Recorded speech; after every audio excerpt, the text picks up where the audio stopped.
គឺថាពីក្មេងមកជាចរិតរបស់ខ្ញុំចឹង The United States bombed that country, overthrew Prince Sihanouk, created the instability for Pol Pot and the Khmer Rouge to come in, who then butchered some 3 million innocent people, one of the worst genocides in the history of the world.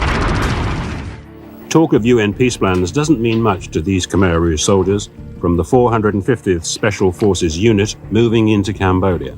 When considering the worst dictators in human history, a certain Austrian painter might come to mind. Indeed, Adolf Hitler is notorious for orchestrating the genocide of millions and initiating the most devastating global conflict in history. Wenn ja, dann tritt für mich ein, so wie ich für dich eingetreten bin. However, despite his infamy, Hitler does not hold the title of the deadliest dictator to ever exist. At this point, you might interject, suggesting that Joseph Stalin or Mao Zedong would surely take that title. Undoubtedly, both Stalin and Mao are responsible for the deaths of countless individuals. Yet, neither of them is actually the deadliest dictator when we apply a more precise metric. First, let's clarify what we mean by deadly. Consider the seasonal flu, which kills around 500,000 people annually, but infects about 1 billion. Contrast that with the Ebola virus, which, despite causing approximately 15,000 deaths, has a mortality rate of about 50%, which is deadlier. The answer lies not just in the raw numbers of deaths, but in the proportion of affected individuals who die. This understanding shifts our focus from sheer numbers to the relative lethality of a threat. For instance, while stairs may cause more fatalities annually than king cobras, the inherent danger of encountering a king cobra is significantly higher. With this refined definition of deadly, we can't simply compare the absolute death tolls under Hitler, Stalin, or Mao. Instead, we must consider the death rates relative to the populations they governed. Estimates suggest that the Nazi regime was responsible for the deaths of upwards of 17 million people. Stalin's regime is estimated to have killed around 20 million. Mao's reign, however, resulted in the deaths of between 40 to 80 million people. These figures alone place Mao, Stalin, and Hitler among the most lethal leaders in history. But to understand their true impact, we need to delve deeper into the proportion of their populations that perished. During Mao's rule, China's population was approximately 723 million, resulting in a death rate of about 8%. Stalin presided over a Soviet Union with a population of 162 million, which puts his death rate at roughly 12%. Nazi Germany under Hitler had a population of about 79 million, leading to a staggering death rate of 21%. From these figures, it becomes apparent that Hitler, or Mustache Man, emerges as the deadliest in terms of population percentage, followed by Russian Mustache Man, Stalin, and then Chinese Mustacheless Man, Mao. However, there is one modern dictator who surpasses all these infamous figures. This individual managed to eclipse even the horrific standards set by Hitler, Stalin, and Mao. This dictator's regime resulted in an astonishing 36% death rate among his people, earning him a notorious place in history. This man is none other than Pol Pot, the leader of the Khmer Rouge in Cambodia. Under his rule, approximately 2 million people out of a population of around 5.7 million perished, highlighting a brutal efficiency in his regime's lethality. Pol Pot's reign of terror is a stark reminder that the true measure of a dictator's deadly impact lies not only in the number of lives lost, but also in the proportion of the population affected. His brutal policies, aimed at creating an agrarian utopia, led to mass executions, forced labor, and famine, decimating nearly a third of Cambodia's population in just 4 years. In this gruesome tally of historical atrocities, Pol Pot stands out as the deadliest dictator, surpassing even the most infamous names in modern history. But who is this chubby-cheeked, unremarkable-looking guy that resembles the cook from your local Asian restaurant? And how did he end up surpassing Hitler, Stalin, and Mao to become the deadliest dictator in human history. Pol Pot, originally named Saloth Sar, entered the world in 1925 in Cambodia. Born into a prosperous family, he had the privilege of attending elite schools in his homeland, which set the foundation for his future endeavors. This affluent background allowed him to learn French and, in 1949, pursue engineering studies abroad. His time in France was transformative. There, he became deeply interested in Marxist ideologies and immersed himself in socialist ideas, joining various left-wing groups, including the Marxist Circle and the French Communist Party. This period was a hotbed of political transformation for many young intellectuals. The post-World War II era saw a surge in communist ideology as many believed it represented the future. The Soviet Union, already the largest country in the world, had expanded its influence over Eastern Europe, and Mao's communists had recently triumphed in China, the world's most populous nation. Despite these intellectual currents, Pol Pot, much like many university students dabbling in new ideologies, was not the most academically inclined. He struggled with his studies, failing his first-year exams and barely passing on a second attempt. His focus was less on engineering and more on his newfound political beliefs. However, his grasp of Marxism was superficial at best. He once attempted to read Marx's works, but confessed that he did not truly understand them.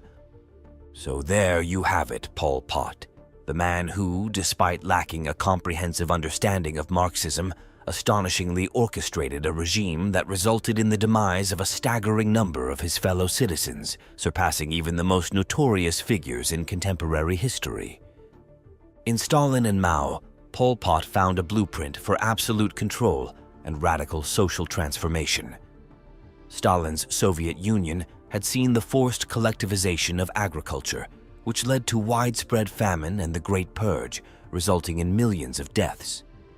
Mao's China experienced the Great Leap Forward and the Cultural Revolution, both of which caused immense human suffering and loss of life. Pol Pot saw in these leaders not cautionary tales, but models to emulate. He believed that by following their examples, he could achieve his vision for Cambodia. This choice of mentors speaks volumes about the kind of leader Pol Pot aspired to be. Instead of seeking a balanced approach or understanding the complexities of Marxist theory, he opted for the most extreme and brutal interpretations. This decision set the stage for one of the most horrific regimes in modern history. As the leader of the Khmer Rouge, Pol Pot implemented radical policies aimed at creating a classless agrarian society.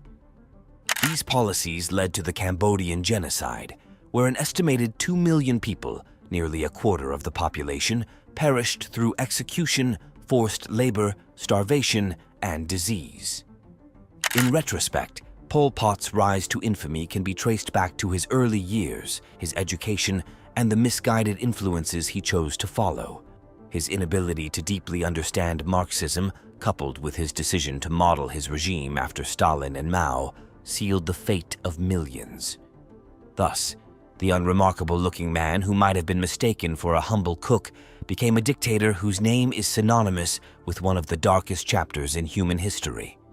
So, after a few more years of academic failure and engaging in communist activities abroad, Pol Pot returned to Cambodia, sans degree, but with a fervent determination to continue his revolutionary efforts at home.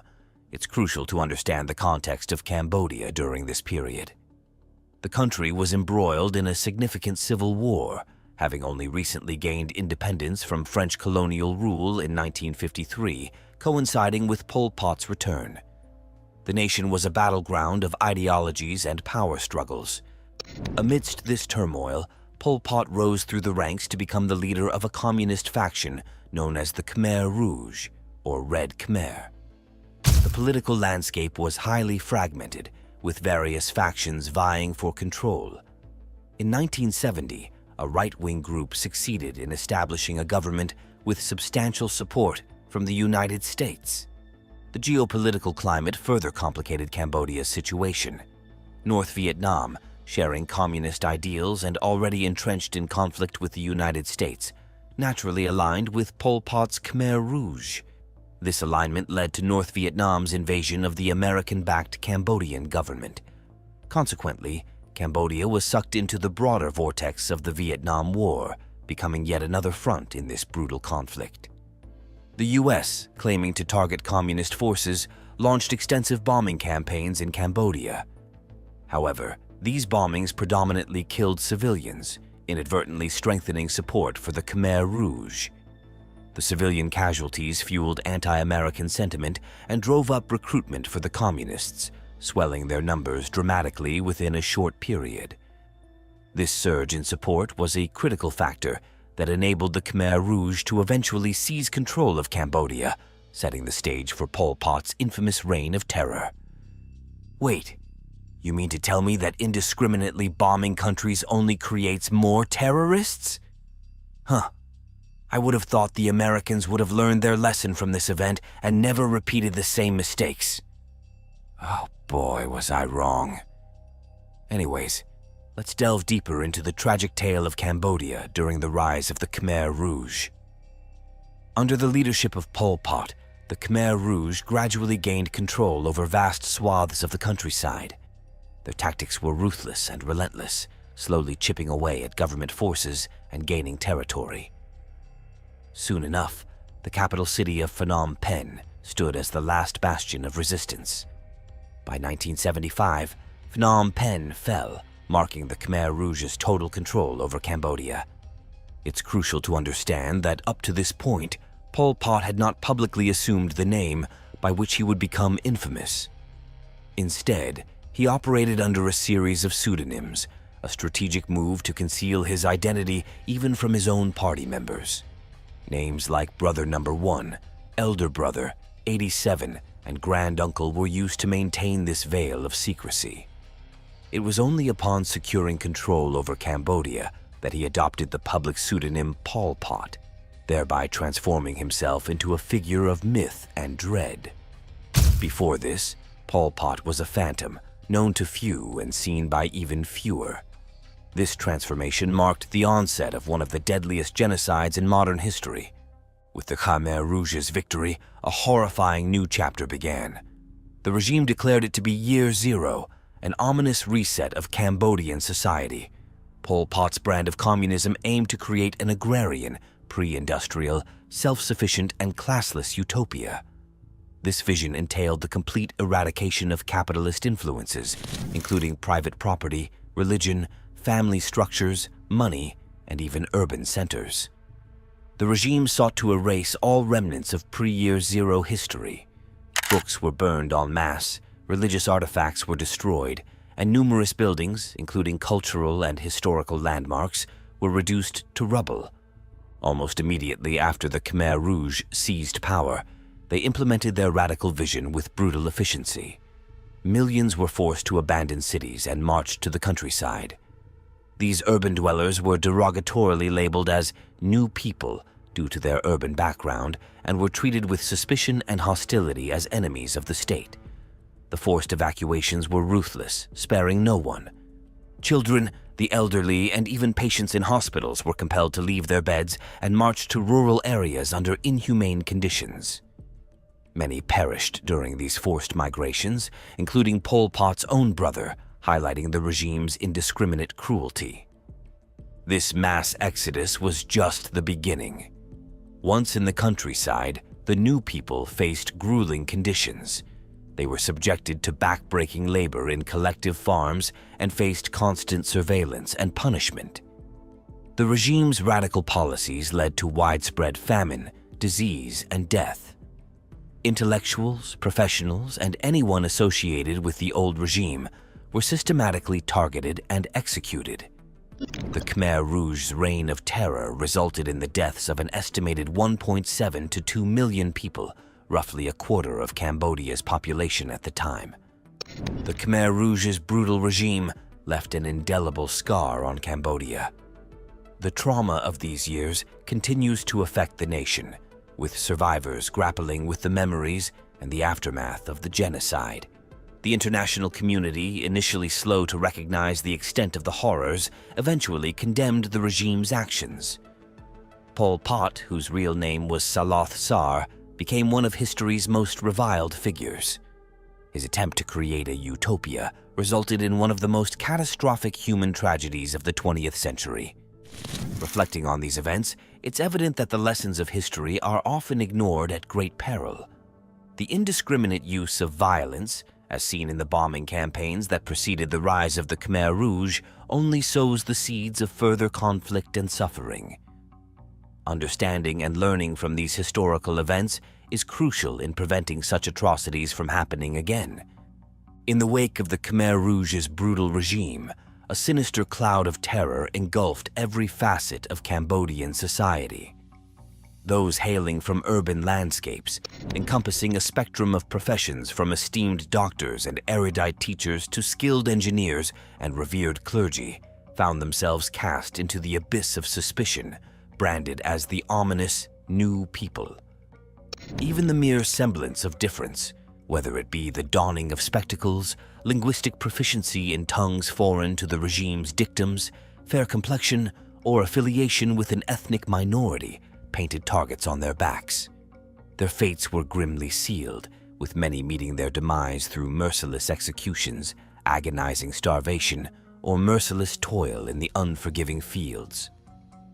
A chilling mantra echoed throughout the desolate streets, haunting those deemed undesirable.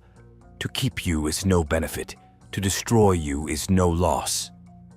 The Khmer Rouge's relentless purge spared no one, not even those clinging to their rural origins. The old people, if fortunate enough to validate their peasant lineage, found themselves ensnared in a nightmarish existence. The constant specter of accusation loomed over them like a shadow, with the mere whisper of dissent or capitalist sympathies heralding a swift descent into the abyss of persecution.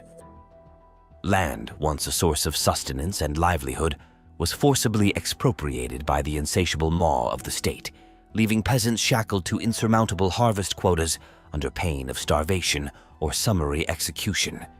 Yet, even amidst the suffocating grip of oppression, the insidious machinations of the regime knew no bounds. Party officials, consumed by paranoia and the perpetual threat of retribution, inflated harvest yields to appease their draconian overlords, sacrificing the welfare of the populace on the altar of self-preservation. Individualism became a forbidden relic of a bygone era, supplanted by the suffocating embrace of communalization. Homes ceased to be sanctuaries, transformed into sterile husks devoid of familial warmth, as husbands, wives, and children were callously torn asunder. Language itself became a weapon of ideological subjugation, with the collective we supplanting the individualistic I, erasing the very essence of personal identity in the relentless march towards conformity. Now, it is indeed one thing to compel millions of individuals into rural areas, subjecting them to grueling labor akin to feudal servitude, or obliterate every vestige of culture and faith, or even tear children away from their families. Yet, amidst the harrowing realities of life in Cambodia under Pol Pot's regime, the most abhorrent chapter unfolded in what history would dub the Killing Fields, a ghastly array of mass graves where countless souls met their tragic end. Among these grim sights, Chong Ek loomed largest, its grounds once lush with orchards and serving as a Chinese burial ground, now infamous as the final resting place for up to 20,000 individuals, including innocent children, mercilessly executed. The manner of their demise was as barbaric as it was chillingly methodical. Victims felled by the blunt force of iron bars, pickaxes, knives, hammers, spades, bamboo sticks, or any implement wielded by the Khmer Rouge to conserve bullets. Death delivered through blunt force trauma, or even more grotesquely, infants torn from their mother's arms and callously dashed against trees before being consigned to the earth. By the year 1977, Cambodia stood on the precipice of complete collapse. The regime's relentless purge had claimed countless lives, while the relentless grip of famine choked the nation's rice fields of productivity. Yet, in the face of dwindling yields and escalating suffering, Pol Pot remained obstinately convinced that greater harvests were within reach, further exacerbating the anguish by imposing ever more unattainable quotas. Hunger, once a specter haunting the fringes, now stalked the populace with ruthless efficiency, driving desperate souls to forage for sustenance in insects and tree bark. In a tragic twist of fate, Pol Pot's quest for self-reliance had, in reality, rendered the nation utterly dependent, a hollow shell of self-sufficiency consumed by the very ideology it sought to uphold. However, karma eventually caught up with Pol Pot. In a twist of fate reminiscent of history's lessons, Pol Pot, stubbornly unyielding to the consequences of his predecessors, made the fatal decision to initiate an invasion of Vietnam in 1978, citing the extermination of Vietnamese settlers in Cambodia as justification. To his dismay, the Vietnamese forces swiftly turned the tide against him, emerging victorious in every skirmish within a mere month. Their advance culminated in the capture of Cambodia's capital, effectively dismantling Pol Pot's tyrannical regime by early 1979. Though Pol Pot and his loyalists fled into the dense forests, their resistance against the Vietnamese occupation spanned over a decade, though their influence never regained the zenith of their prior dominance. Despite Pol Pot's eventual detainment and subsequent sentence to house arrest in 1997, his demise due to heart failure in 1998 marked the conclusion of his tumultuous reign. The unmasking of Pol Pot's atrocities truly unfolded in the wake of the Khmer Rouge's ousting from power. Since 1979, an alarming tally of over 20,000 mass graves, famously dubbed the Killing Fields, has been unearthed, serving as grim testament to the horrors perpetrated under his regime. Millions of Cambodians have made pilgrimages to these harrowing sites, paying homage to lost loved ones and beseeching for solace. The grim reality of Pol Pot's rule reveals a staggering toll of over 2 million lives, claimed by executions, famine, disease, and relentless labor, a cataclysmic purge that equates to a chilling 36% of the nation's populace. While Pol Pot may not have amassed the same magnitude of casualties as his infamous counterparts, the sheer proportion of devastation solidifies his standing as the most lethal despot in recorded human history. So there you have it. If you found this video insightful, I encourage you to express your appreciation by clicking the like button, subscribing to my channel for further captivating content, and sharing your suggestions for future topics you'd like me to delve into. Your support is invaluable. Thank you for tuning in, and until the next installment, take care.